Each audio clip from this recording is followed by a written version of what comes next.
something inside me broke. And I don't know how to describe it in any way except to say I went from feeling like kind of invincible to feeling like I was the tiniest little ant on the sidewalk and people were walking all around and at any moment I was going to get stepped on. I just felt the fragility of life in a way that I never had before. And my sister was gone and I had no way to resolve that.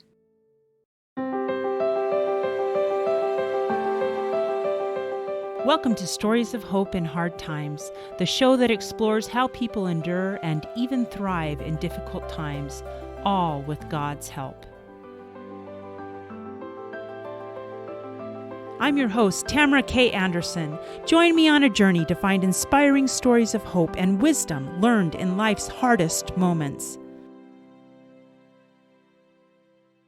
My next guest is a professional genetic genealogist by day, a writer by night, and an artist in between.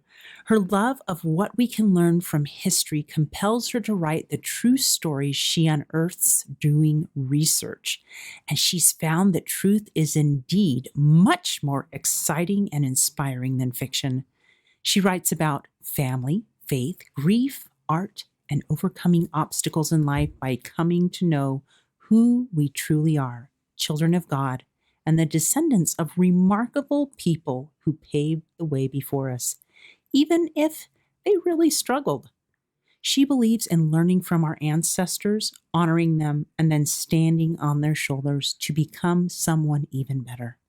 As an award-winning artist and author of professional articles and poems, she's turned to novel writing to share what she knows with a greater audience. I am pleased to present Wendy Wilson Spooner. Wendy, are you ready to share your story of hope? I am, and I'm so happy to be here with you, Tamara. Oh, this is going to be such a great podcast. First of all, because Wendy and I have known each other for quite a while now. We went to an author's retreat this past summer together and just became quick friends. And I am so excited that her book has launched, and I can't wait for her to tell you about it. But before we start talking about your book, we'll just tease them a little bit about that. Mm-hmm. What most people don't know about you is that you did a lot of art in school. I did. Actually, if there was one thing that I was born with, it was some type of art ability. From as far back as I can remember, I have been painting and drawing, and with my mother's encouragement, have been entered into contests. And as I became older, I became an art major in school, but then other things became more important. But I've always had my hand in art in some way, including owning a wedding cake company. Oh my gosh. Which for me was art in frosting, and the sky's the limit with frosting and art. Oh my goodness, yes. And okay, we can't probably dangle this before people the entire podcast episode, but just give us a taste of your book and how art is related to your book, since we're on the topic of art. Oh, definitely. So my book is dual timeline. The historical chapters are the true story of an epic immigration story from Ireland.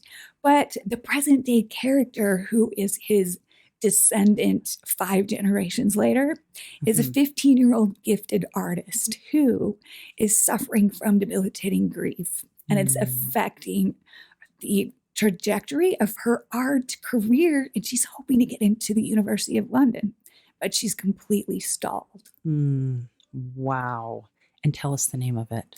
Once Upon an Irish Summer. Oh my gosh, you guys, if you want to read a fun story, and we'll talk more about it at the end, but go order this book right now because you will absolutely love it. Historical fiction. I mean, what's cool is this character in there was your fifth great grandfather, something like that? In the historical chapters, this was the family of my 3rd great grandfather. And it was the oldest son who left Ireland alone to find a way to save his family.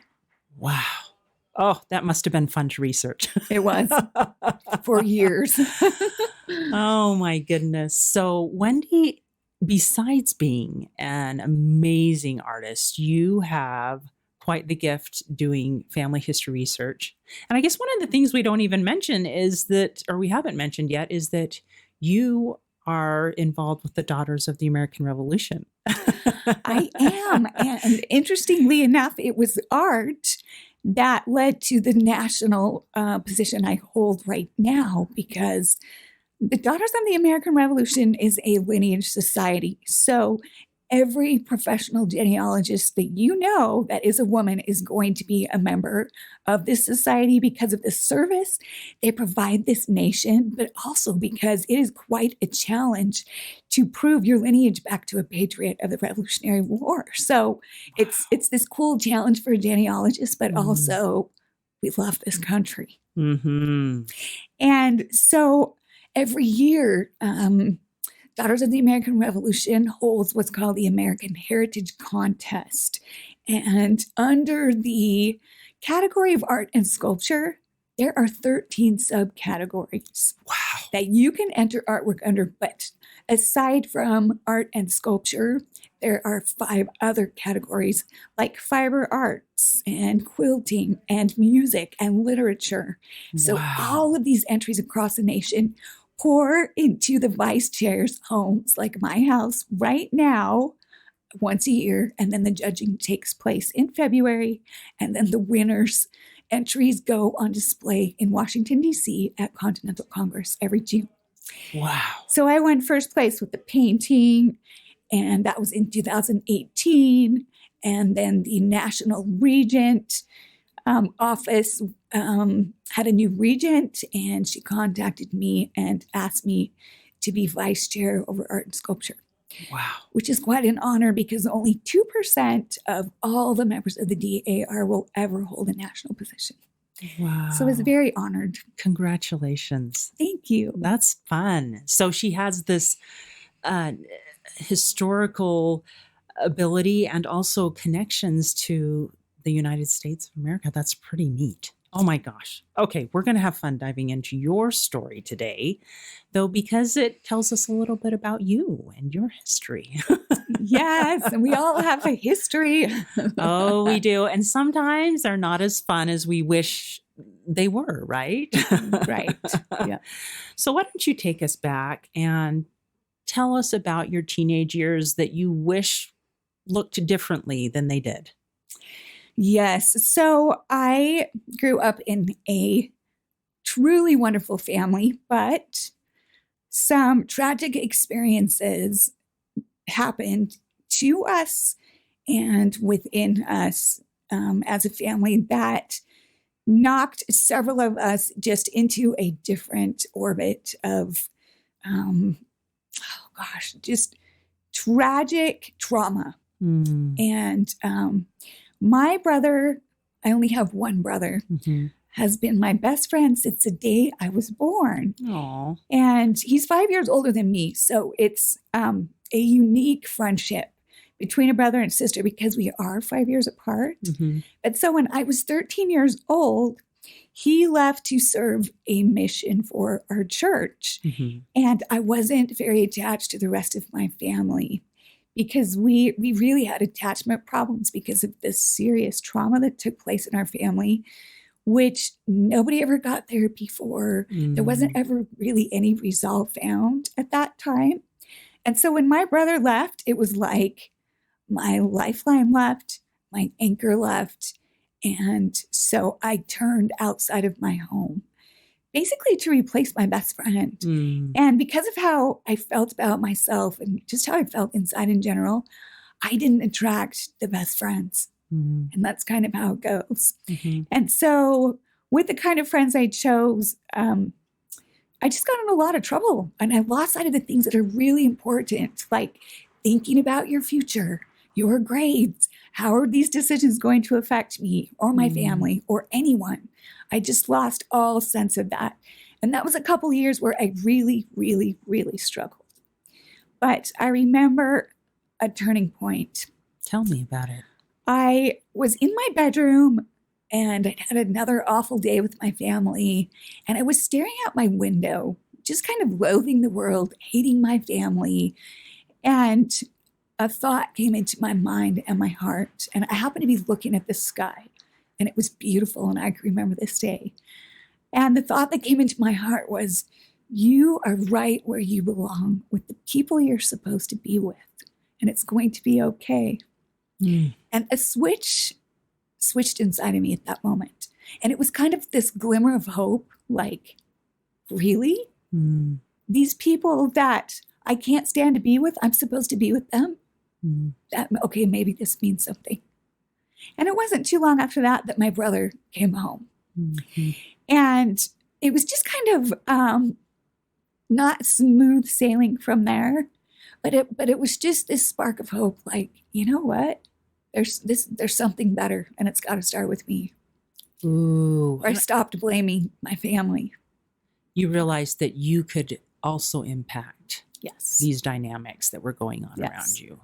Yes, in my teenage brain, and for a lot of teenagers, you just have to develop that insight of, oh, the things I do actually do matter. They do impact the people around me, because that's not how a lot of teenagers think, and I certainly didn't. No. And so we might even call it divine intervention. Looking back, it absolutely was. The prayers of my parents, the prayers of my brother, the prayers of people that really cared about me. Yeah. Reaching out and helping you have an aha moment almost. Yes. Yeah, that is particularly powerful. Now, after this aha moment, like you said, it wasn't all smooth sailing. In fact, you had another traumatic experience happen with your sister. Yes. So when I was 20 years old, I was a newlywed, and my oldest sister, who's 7 years older than me, she's the oldest child in our family, she had been struggling for years. She was either physically ill or mentally ill over and over. It just seemed to be a cycle of this. And she was in and out of hospitals, and she had been saying, if I can't figure things out for myself with this new therapist or this time around in the hospital, she said, I'm just done. I just don't want to be here anymore. She was tired. And at the time, I just remember thinking or saying, no, you're going to be okay. You are, just not even believing what I was hearing, because it's just not something you can even fathom. But it was a very short time after that I got a call at 6:00 in the morning, and my sister had taken her life. And at that time in my life, something inside me broke. And I don't know how to describe it in any way except to say, I went from feeling like kind of invincible to feeling like I was the tiniest little ant on the sidewalk, and people were walking all around, and at any moment I was going to get stepped on. I just felt the fragility of life in a way that I never had before. And my sister was gone, and I had no way to resolve that. Oh my goodness gracious. So how were you able to progress and move on and heal from that? I mean, I know it wasn't immediate. No, it was so not immediate that it took me 30 years. Oh my goodness, Wendy. But 2 years ago, I had an unbelievably profound experience with my sister. Really? Yes. And there were many times throughout that 30-year time period where I would pray and say, Heavenly Father, take care of my sister. Bless her to be able to progress on the other side, or just things like that. But I also she never liked me. We always butted heads. I just kind of tried to stay out of her way. She was really scary to me. And so I also just had this emptiness within me. And I talked to a friend who is a very interesting type of healer. And she talked to me about some things. And I went to visit her, And the kind of therapist she is really different. She's called an energy healer. And with her, I was able to tap into the power of the atonement in Jesus Christ in a way that I didn't even know was possible. And I was able to process all of the unanswered questions with my sister as if she were there with me. Wow. And I went from feeling a dark, empty hole to now when I think of her, I only see sparkly light and feel sparkly light. Wow. And in that 30-year time period, I never wanted to go to her grave. I just wanted to avoid having to think about something that I didn't know how to fix because she was gone. And after I had this experience with my sister, really on the other side, it was very interesting. I couldn't wait to go to her grave. Wow. And so after 30 years, I went and picked the prettiest flowers I could find. And I went and found this plaque that said, when somebody you love becomes a memory, that memory becomes a treasure. Oh.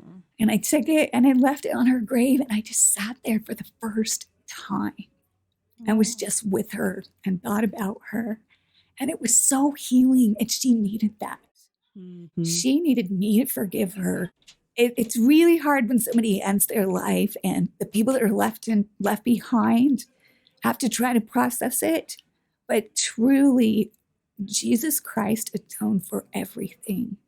And if we believe in him and we trust in him, we don't have to wait until we die to see a loved one. Wow. That is beautiful and powerful.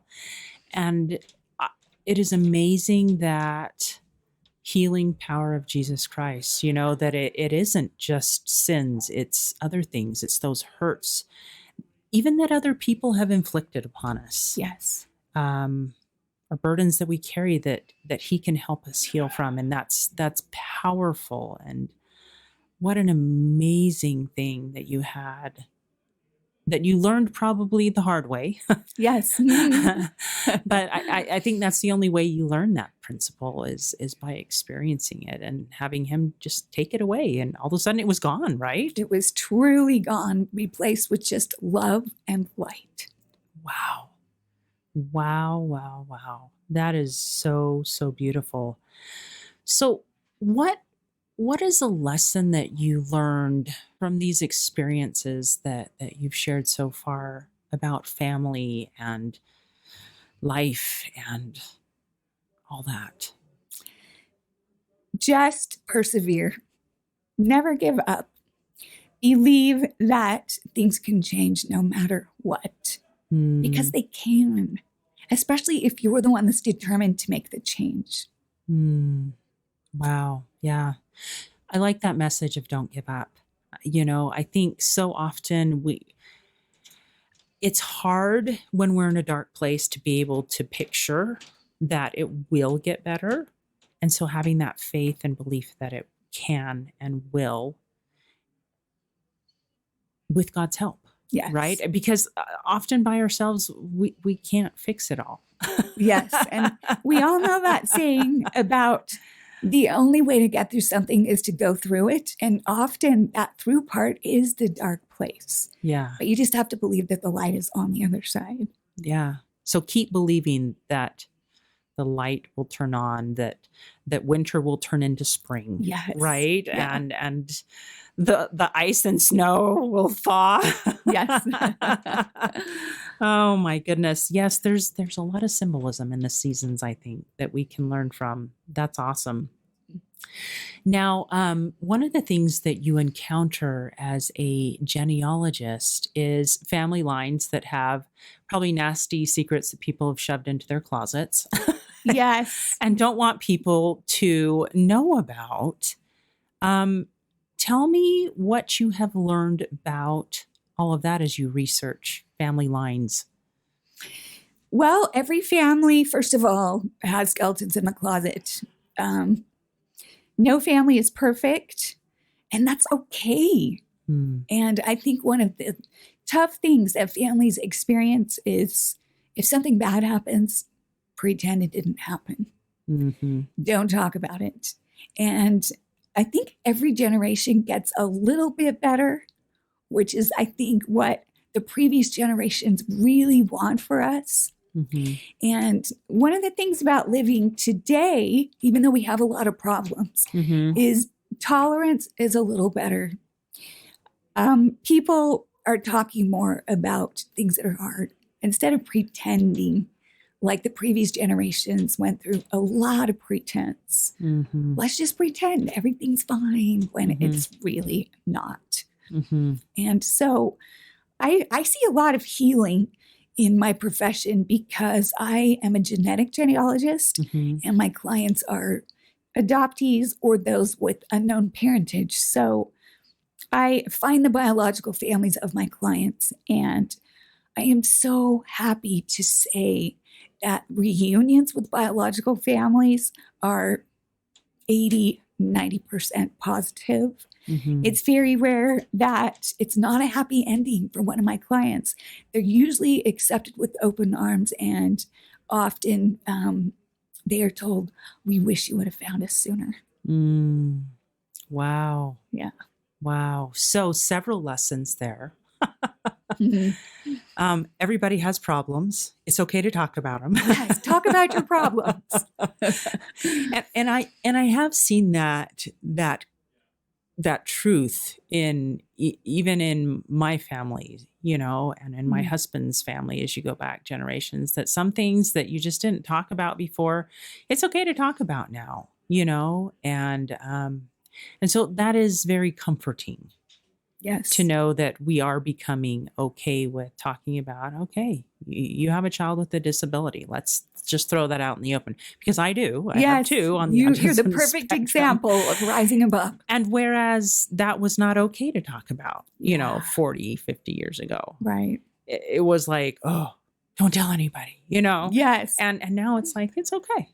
It is. It's okay to talk about it. Well, and even not just talking about it, but look at all the people that you are inspiring because you are talking about it. Yeah. And that's how we connect with each other. Yeah.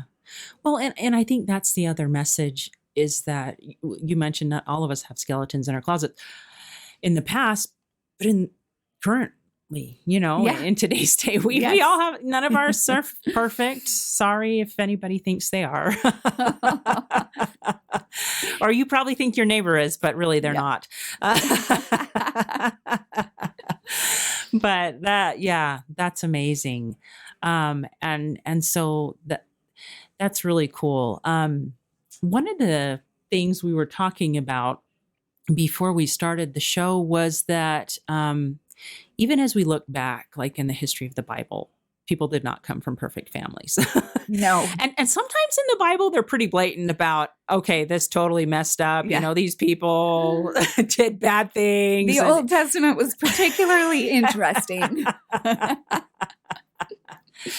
Oh my goodness. But why don't you share with me what you said about even Jesus Christ having an imperfect lineage?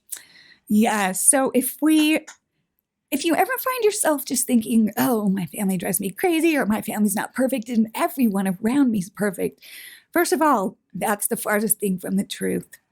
And go back to the scriptures and read the lineage of the Son of God, his earthly lineage, because he was born through King David, who had the husband of Bathsheba killed so that he could marry her. And then she had no choice to marry him, and then became the mother of Solomon. And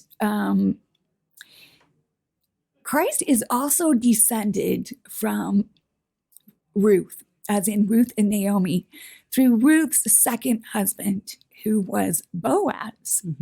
Okay, so Ruth married Boaz, and Boaz was the son of Rahab, the harlot. So you have all of these interesting scenarios in Christ's family tree, and that's only the beginning of it. If you really go and search and study his lineage, he came from a family that is as messy as all of the rest of ours. But he came to show us the way in our families, individually. But we're all in this together, because just like we have we are the family of God. We're also the human family on this earth. And we're here to help each other home. Yeah.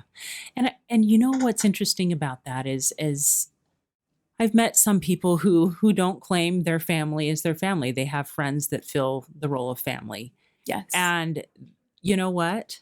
That just happens sometimes. That can work too. Yeah, absolutely. That's just a family you choose. Absolutely. It's pretty amazing. So, what a powerful lesson that is. We are going to take a quick break, but when we get back, would you mind sharing with us a few more tips? And then maybe we can dive into your story a little bit more of your book that you wrote. Okay, sounds good. How many of you out there feel like your life is chaotic, crazy, and completely awful compared to the norm?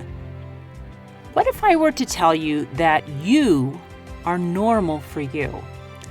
I am so excited to announce that my book, Normal for Me by Tamara K. Anderson, is now available for purchase on Amazon. This book took me 10 years to write, and I share 20 years worth of lessons learned in my life detours, including being in a car accident and having 2 of my children diagnosed on the autism spectrum. In this book, I share the secrets of how I made it from despair to peace with God's help. I also include a bonus diagnosis survival guide at the very end of my Normal for Me book. The diagnosis survival guide includes 12 tips to survive and thrive in tough times. Wouldn't you like to know what those are? So what are you waiting for? Grab your copy of Normal for Me today on Amazon. And we're back. I'm interviewing Wendy Wilson Spooner about not only the challenges she's faced in her lives, but also we've been talking a little bit about genealogy and family lines and how those don't always look as perfect as we would like. So actually, let's kind of build on that and talk a little bit about you working with families where children have been adopted and the whole nature versus nurture debate. Do you mind addressing that? I would love to address that. So, yes, if we are born into a family with at least one biological parent, we probably know something at least about our grandparents. Mm-hmm. That's typical. Often we even know things about our grandparents. And in some families, people even have a father and a mother, biologically an intact family, and they know a whole lot about their family back to their great-grandparents and sometimes even their great-great-grandparents.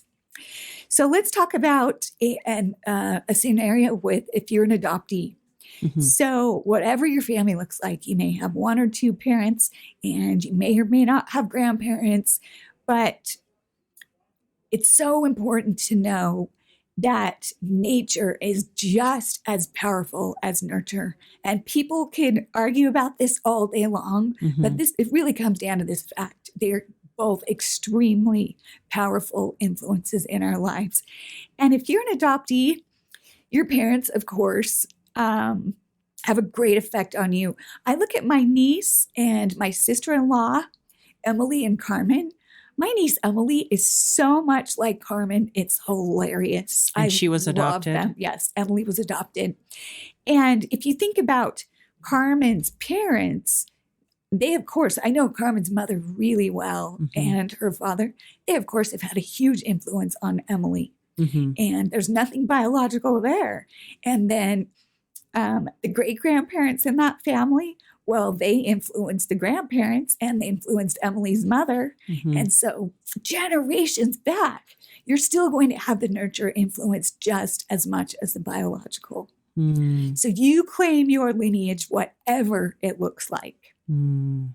That's a beautiful way to look at that. And I think it's powerful to know that whatever your family looks like, they can influence you, you know, whether Absolutely. It's one that you think is absolutely nuts. And maybe you're totally different than they are because of their choices, right? Yes.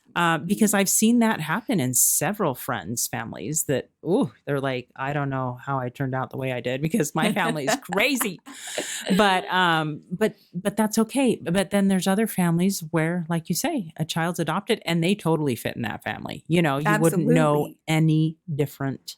And it's amazing how that, I think God is like a master artist. I'm just going to tie it all together here. and he's doing little brush strokes here and there. And maybe we don't see the whole picture at the beginning, but he's got it all figured out. He does. Don't you think? Absolutely. We can trust that 100%. Yeah. Yeah. So we're going to blend, Wendy's also an artist, and so we're going to blend all this together. I don't know as much about art as you do, but that's okay. No, it's beautiful. I love it. My goodness. Well, that is beautiful. So you've given the tip of just enjoying and embracing your family for who they are. Yes. That's beautiful. Are there any other tips you would give to adoptees? We each make our place in this world. So if you feel like you don't belong, that is up to you no matter where you are. No matter what your family looks like. You decide how and where you're going to belong and decide that you're going to make a difference in this world and have a positive impact and figure out what that is. Because everybody has gifts and everyone has talents. Just figure out what they are and make a positive impact wherever you are. Oh, that's beautiful. I love that. Wow. Well, we're going to totally shift gears if that's okay. Sure. Do you mind if we dive into your book a little bit more? I would love to. Once Upon an Irish Summer. And you said this is the story of your great-great-great-grandfather's family. Yes. And him leaving Ireland. And you had to go back to Ireland and do some research before you were able to write this book. Tell me what it was like to go to your family's homeland.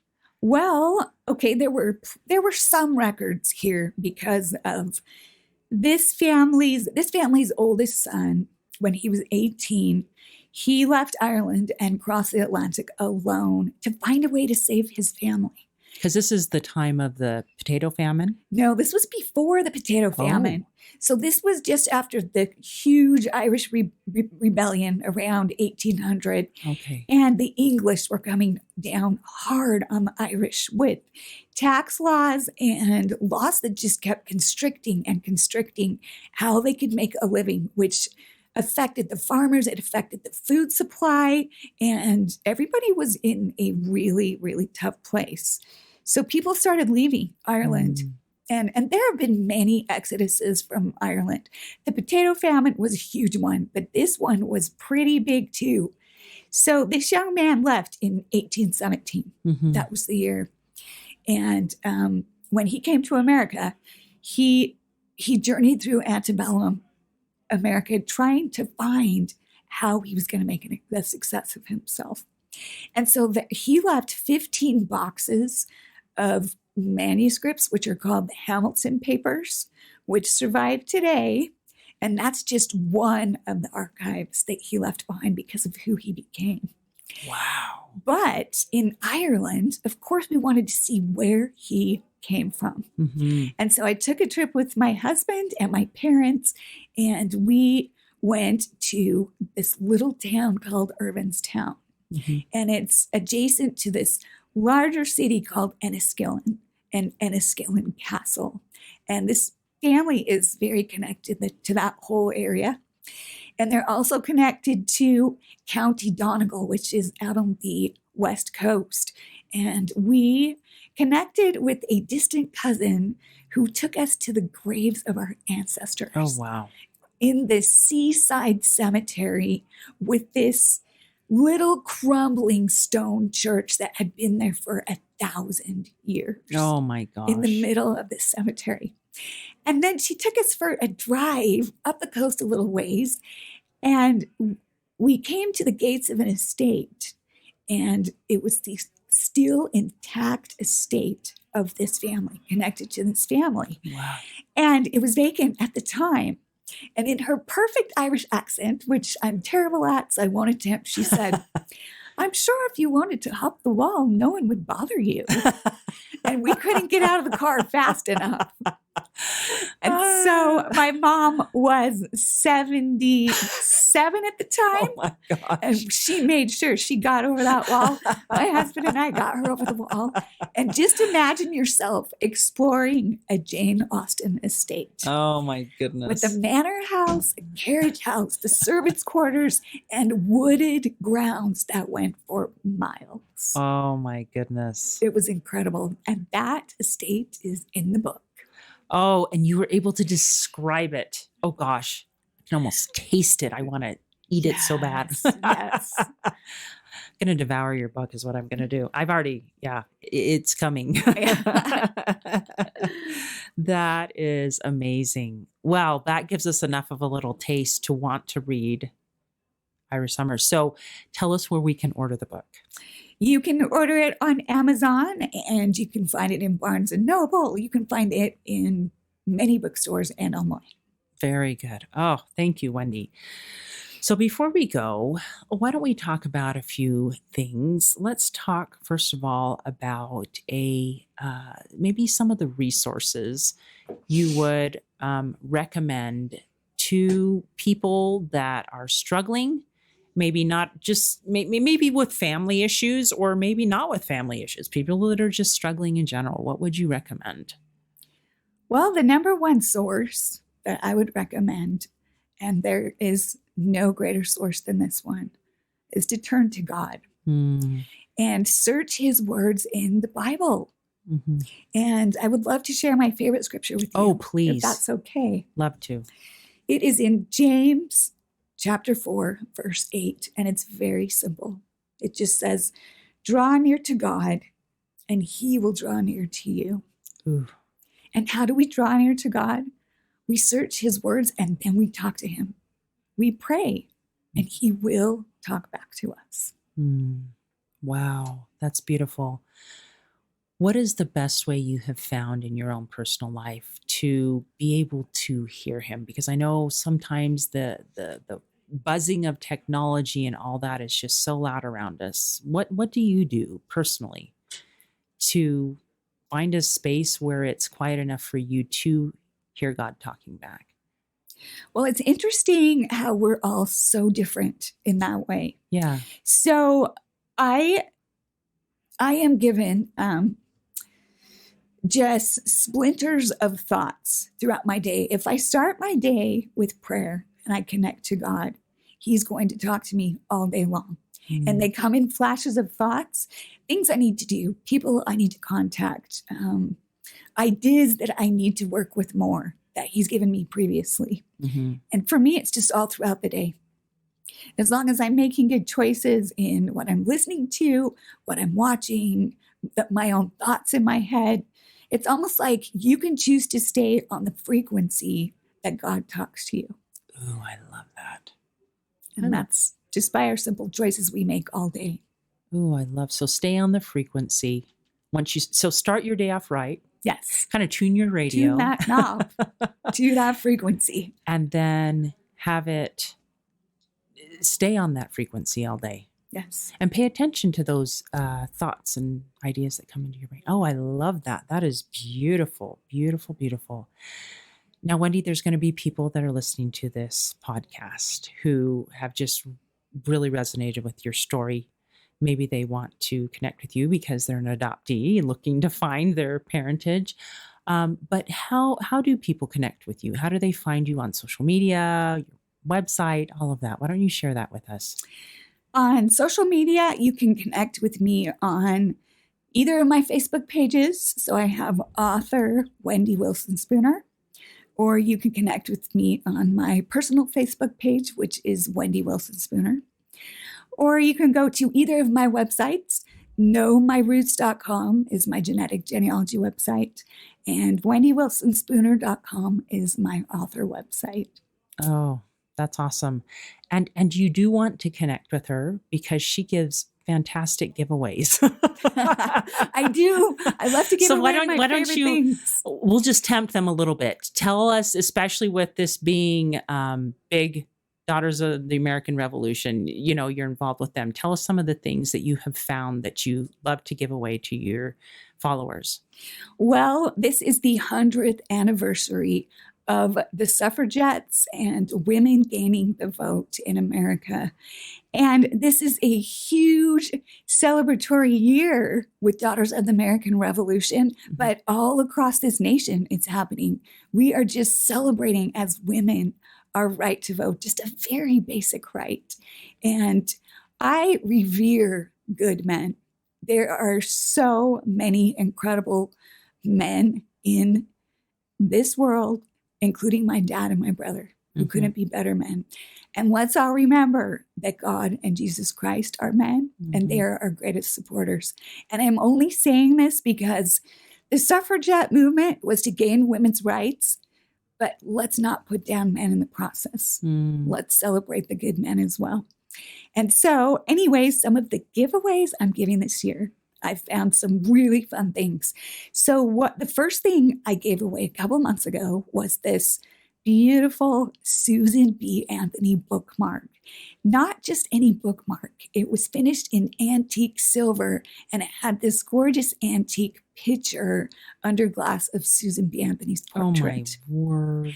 And I was so excited for the person that won it. Another giveaway, which is a original issue 1936 Susan B. Anthony stamp with the matching silver ingot. And if you don't know what that is, Google it, because it's a matching stamp, but it's made out of pure silver. And it's just beautiful. Where do you find these things? Seriously. I just have my ways. She has connections. That's awesome. And where do you do these giveaways so people can get in on this? I do them mainly on my author, Wendy Wilson Spooner, Facebook page. Okay. So if you give my page a like, you'll be able to see all the excitement that goes on my page. So go like Wendy's Facebook page. Yes. And then you can get in on these awesome, fun, celebratory giveaways that she's doing. Oh my gosh, that's so exciting. Wow. Well, Wendy, this has been such a treat. And we've kind of run the gamut of talking about your personal history, about your family history in Ireland. We've talked about adoption. We've talked about Jesus Christ and his healing power. It's been just an awesome, amazing interview. Wow. We just feel so blessed to have had you on today. Thank you so much for sharing your wisdom and your story, and for giving us hope that even if our family history looks a little odd, it's okay, and we can overcome and be whoever we want to be. Exactly. Oh, are there any final words you want to share with us before we sign off? Just be you and find out what God has stored for you and go and change the world. Ooh, I can't say anything better than that. Thank you, Wendy. Thank you, Toma. Hey, thanks so much for listening to today's show. I know that there are many of you out there that are going through a hard time, and I hope you found things that have been useful today as you listen to the podcast. If you would like to access the show notes from today's podcast, visit my website. It is storiesofhopepodcast.com. That is where you'll find favorite quotes from today's episode and shareable memes. And those are fun because you can share them with your friends on social media. You will also find the links mentioned throughout today's episode, so you don't have to remember what those were. And also all the tips that were shared. Sometimes tips are shared so much throughout an episode you forget. What were those great things? So go to the show notes, storiesofhopepodcast.com, to look up these fantastic resources. You know, if someone kept coming to mind during today's episode, perhaps that means that you should share this with them. Maybe there was a story shared or a tip that they really, really need to hear. So go ahead and share this episode with them. May God bless you, especially if you are struggling with hope to carry on and with the strength to keep going when things get tough. Remember to walk with Christ, and He will help bear that burden. Above all else, remember, God loves you.